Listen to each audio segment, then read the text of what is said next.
Arsenal, I told you about the contacts continuing for Eberechi Eze. I told you also about Arsenal speaking to Noni Madueke's camp. So Arsenal are working on several topics. Don't forget Viktor Gyökeres. Don't forget Viktor Gyökeres, because Arsenal are waiting to see what happens in this war between the agents of the player and the Sporting for Viktor Gyökeres for the final price of the player. But Gyökeres is absolutely still expected to leave. And Arsenal are still working in the background, are still working in terms of contacts, are still keeping close eye to the situation with Sporting. And so Arsenal didn't forget about Viktor Gyökeres. The contacts are continuing for the Swedish striker, and so don't forget about the story. Don't forget about the deal. And also, let's also follow in the next days the topic of the new contract for Ethan Nwaneri, because Arsenal are in active talks with the agents of Ethan Nwaneri. The player is really still keen on staying at Arsenal. So after Lewis Kelly, Arsenal always wanted to extend the contract of Ethan Nwaneri.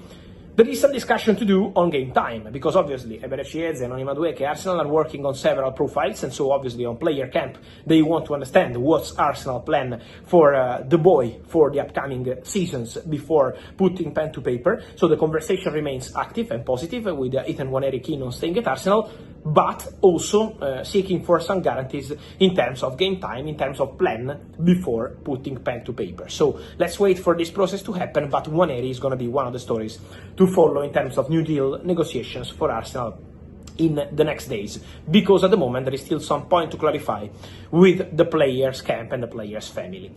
And then, guys, for Arsenal, it's over for the Japanese defender Takehiro Tomiyasu, terminating the contract at the club after the injury. He will be back at the end of 2025, so at the end of the year. Damesh, news of, well, a departure at Arsenal. Who's that? Yeah, Arsenal announced earlier today that the defender Takehiro Tomiyasu has left the club after the club and the player and his representatives agreed on a mutual termination of his contract. He's currently recovering from a long-term knee injury, is Tomiyasu, and he's not expected to be fit until later on this year. He's got 1 year left on his contract. Arsenal have got the option to extend that for a further year. But I think all parties came together and probably thought, because of the injury as well, and because of how much football he's missed, this was probably the best course of event for his career as well, so he can basically start again and with a new chapter. He's only 26 years of age, is Tomiyasu. I think the reason they think the parting was right now, he only played 6 minutes of football last season, and in the previous 3 seasons that he was at Arsenal, he made 36 Premier League starts in total. So injuries have really ravaged his time at Arsenal. I think it was almost a reluctant decision that they had to make, but they feel it's the right one now, I think, for him and the club. We're just teasing Arsenal fans. Let's talk about incomings.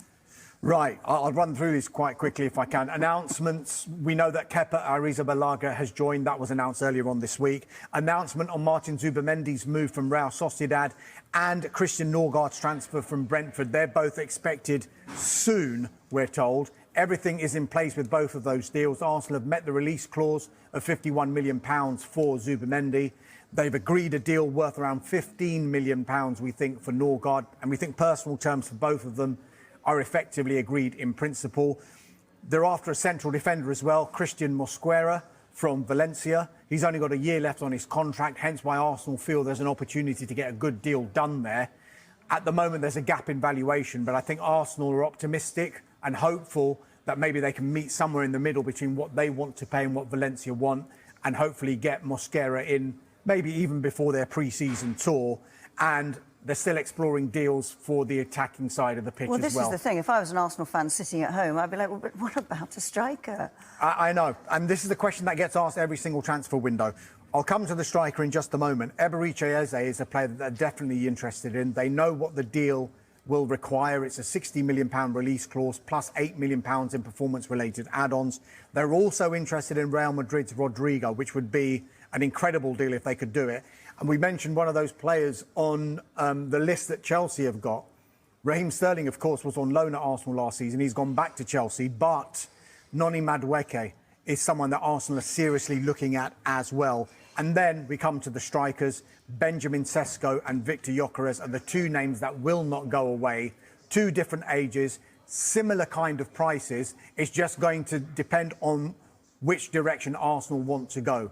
So there's still decisions internally to be made before they make that decision. And because you keep asking the question, when are they going to sign this striker? I think Arsenal are aware of this, and I think they're also aware that they've got to get it right. Hence why they will take their time. There's still 2 months of this transfer window to go. Get it right and make sure they get the right player in. OK, Dams, let's head to the Championship, Bridgie. By mentioning Arsenal, after there was a mutual termination of his contract, he's currently recovering from a long-term knee injury. Aston Villa have confirmed that Philippe Coutinho has completed a permanent move to Brazilian club Vasco da Gama. Joe Rothwell has revealed he could have joined Rangers back in 2022 before he opted for Bournemouth, but he's delighted to have joined them now. Well, Brentford have signed Anthony Miliambo from Eredivisie side Feyenoord. The 20-year-old midfielder has penned a 5-year deal with a club option of a further year. Karim Mitoma sees his long-term future at Brighton. He has entered the final 2 years of his current deal. In the last few moments, it's been confirmed that Kyle Walker has agreed to join Burnley, and he played alongside Scott Parker at Spurs. Chelsea are on the verge of signing forward Jamie Gittins after Borussia Dortmund confirmed an agreement is in place. Crystal Palace among the Premier League clubs interested in Napoli's Jens Kachuste. The Sweden international impressed on loan at Ipswich last season, despite their relegation back to the Championship. Michael Keane has signed a new 1-year deal at Everton. He was out of contract earlier this week. Well, Atletico Madrid are interested in signing Fulham's Alex Iwobi. Now, there are reports Atletico Madrid have already made a bid of £21 million. Leeds United have announced defender Max Wober has joined Werder Bremen on a season-long loan. Well, after spending big in this window and the last one, there may be some higher-profile departures at Manchester City.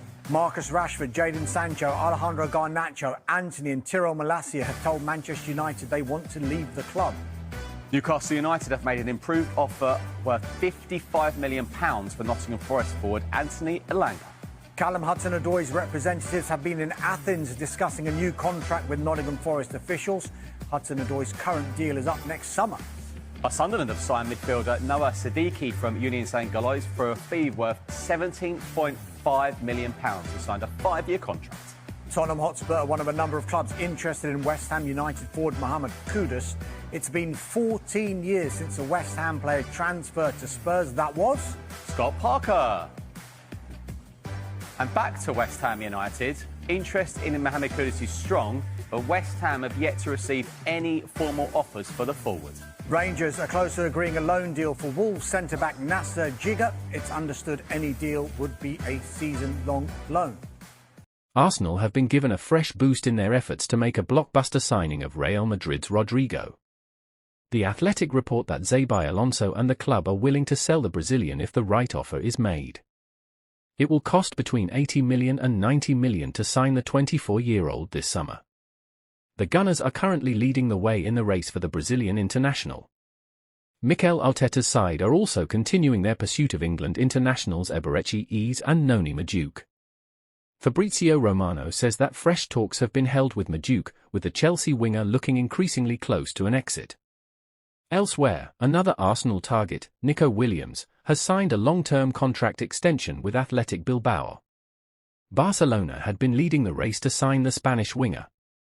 However, the 22-year-old has ended the speculation by penning an 8-year contract extension. The new deal will keep him with the Basque side until 2035. With Barcelona missing out on Williams, this could open the door for Marcus Rashford. The Camp Nou is believed to be the Englishman's preferred destination after falling out of favour with Manchester United boss Ruben Amorim. The Catalans have also seen efforts to sign Liverpool's Luis Diaz rebuffed in the last week. Despite this, The Independent are reporting that Rashford is expecting to take full part in United's pre-season. The 27-year-old officially returned to Old Trafford on Tuesday following the conclusion of his loan spell with Aston Villa. The club have set a £40 million price tag on the English international and he remains available this summer.